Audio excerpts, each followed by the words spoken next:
Hi, this is Spyk Saturn. I'm really nerdy today, wearing glasses. Good luck for contacts. So, yeah, stuff. Y'all voted. When you voted for my least prized collection of video gaming. That's okay though. This is about you guys, not me. So, here we go with my PlayStation 2 collection. Start off, y'all know that I am a huge Castlevania nut, and so we had to go ahead and get started with the PlayStation 2 ones. Lament of Innocence. Any of you who have played a Castlevania game not on a handheld system or past Symphony of the Night, y'all pretty much know that they, unless you're a huge nut about them for some reason, are crap. This one was a Devil May Cry ripoff to a ridiculous extent, but I can't say it's unplayable. It's definitely playable. I used to say that about the N64 one until I saw a speedrun of that, and shot that straight to hell. Also, I'm a Mega Man nut. A lot of you don't know that yet. You will. Yes, you will. So we got Mega Man X8. Not a bad title. Adam Agro was very gracious enough to lend me his box because my box doesn't have the cover.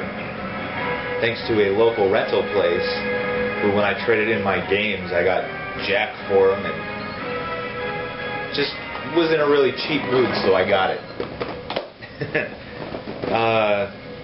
Next one, everybody likes hack and slash, so why not go classic with it? Samurai Warriors, number 2.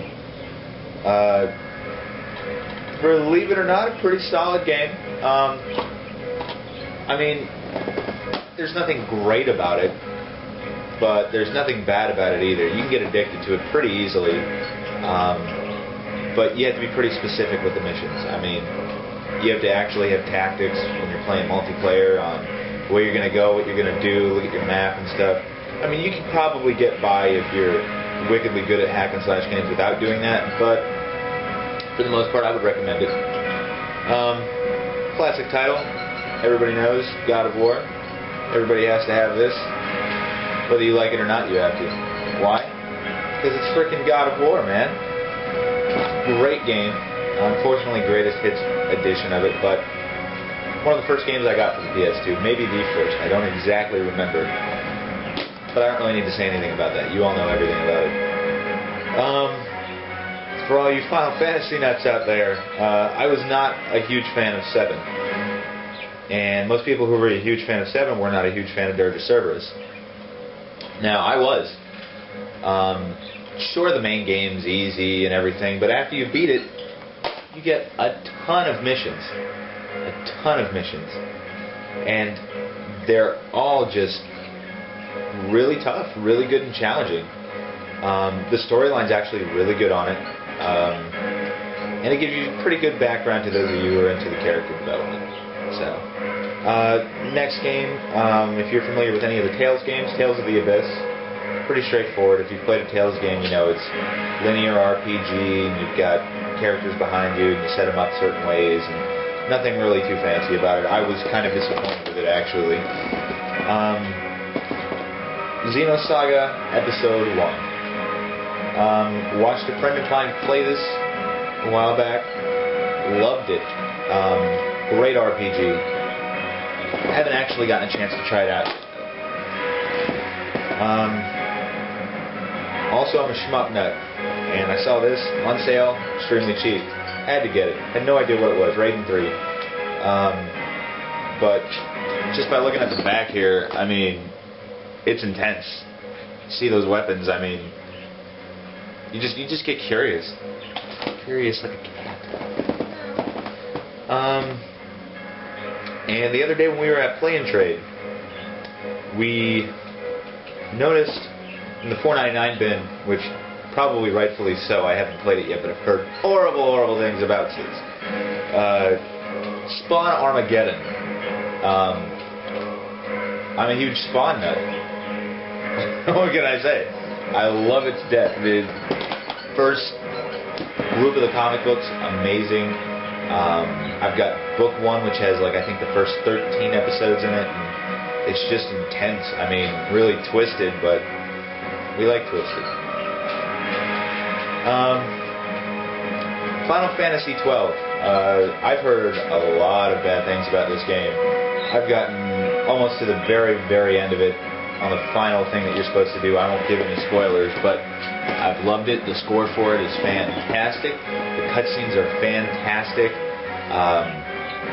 The gameplay, the storyline, everything about it. I mean, it plays like a MMO without being an MMO, which is nice. I don't like playing at games that have really loosely based storylines that just give you a text-based, this is what happened, go fix it.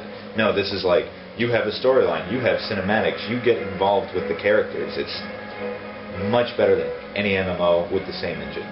It's possible. Shining Force Neo, gotta love it.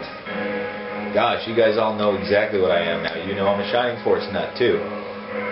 Also within this case is Shining Force EXA, and I have lost the case due to complications of the past for EXA. So sad. But Neo is great. Beautiful, beautiful cutscenes on that. They're all animated, like watching a cartoon, an anime. Storyline's great. Voice acting is a little sour, but I mean,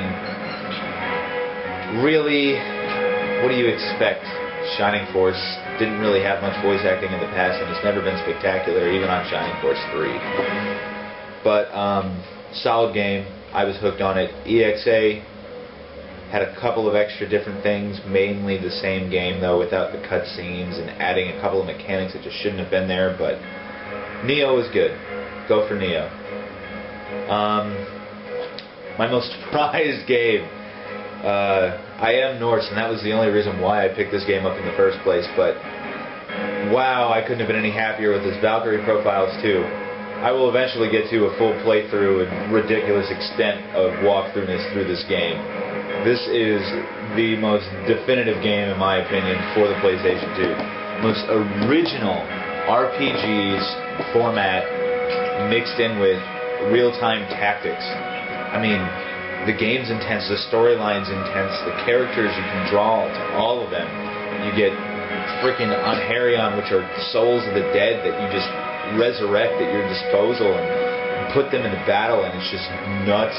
They stick pretty decently well with Norse mythology, if you guys are familiar with that. If not, I'm just a nerd and I don't care. And it's great. It's wonderful. Pick it up. If anything, just pick it up for the storyline and have a friend play through it. That's how good it is. We're going to do one other thing along with this. Since my PlayStation PS1 collection is so small, 2 games, we're going to show that off with this too as a bonus feature to show you that even though I didn't want to do this, it is about you guys. So think of this as an encore performance. Starting off, we have Final Fantasy IX. I love it. I love it. I love it. I love it. It sticks so true to classic Final Fantasy. I mean, you know, your typical fight engine, your typical overdrive or whatever you want to call it engine is different in every game.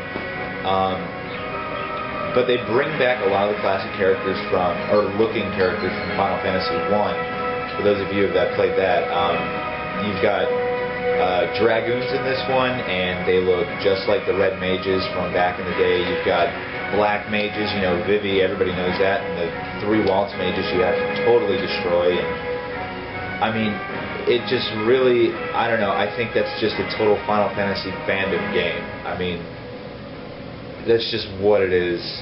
If you've been there since the beginning, you will love the game. The other one we found, in a kind of in poor condition, but regardless, I wanted it. Final Fantasy VIII. Wonderful, wonderful game. So many fanboys on this game. I can't say I'm that obsessed with it, but what's sweeter than being able to slice your enemy in half in the middle of doing so, pulling a trigger on your sword and just shooting energy into them? It's intense. I mean, that game, I think, was not as big as what it should have been in its time because it had so many mechanics to it.